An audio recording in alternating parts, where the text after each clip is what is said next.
की दवा ले रहा हूं और अगर मैं ब्रांडेड दवा लेता हूं तो मुझे कितने की पड़ेगी?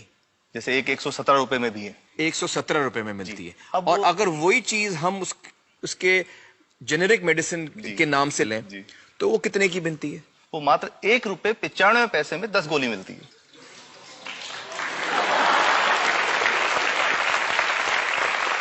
और दोनों गोलियों में कोई फर्क नहीं है किसी किस्म का? 100% समान, क्योंकि इसकी उत्पादन लागत ही इतनी है। उसका मैन्युफैक्चरिंग, पैकेजिंग, ट्रांसपोर्ट, रिटेल जो उसके मार्जिन जो हैं, जो हमारे ज्यादा वो सब मिला करके उतने की ही पड़ती है।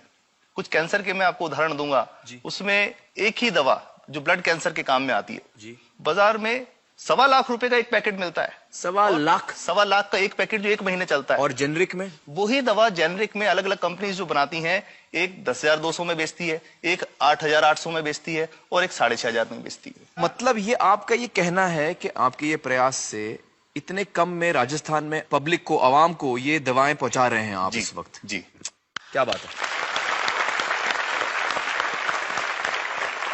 मेरा ये सवाल है कि डॉक्टर्स जो हैं वो हमारे पर्ची पर जी जेनेरिक नाम क्यों नहीं लिख के देते? क्यों लिखते हैं वो ब्रांडेड? जाने नहीं देंगे बाहर फिर। नहीं, सब जाने देंगे।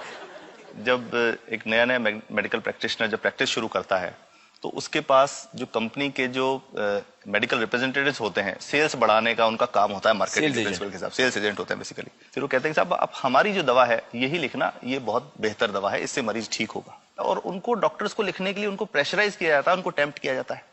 तो ये इसमें बहुत बड़ा कारण है जो दवा की कीमत को उसकी वास्तविक कीमत से 5, 10 गुना, 20 गुना तक बढ़ा देता है। एक बहुत बड़ा कारण है, क्योंकि हमारे पास जब हम टेंडर करते हैं तो बहुत सारे कंपनी वाले आते हैं, जो भारत की जो सबसे बेहतर कंपनियां, जिसके भी नाम, वो रेपुटेड कंपनियां जिनके नाम आप ले सकते हैं, वो सभी हमें वो उसको जो 70 रुपए की है उसको 2 रुपए में, 5 रुपए में दे रही है। 30 रुपए की दवा 2 रुपए में दे रही है। इतना ज्यादा फर्क।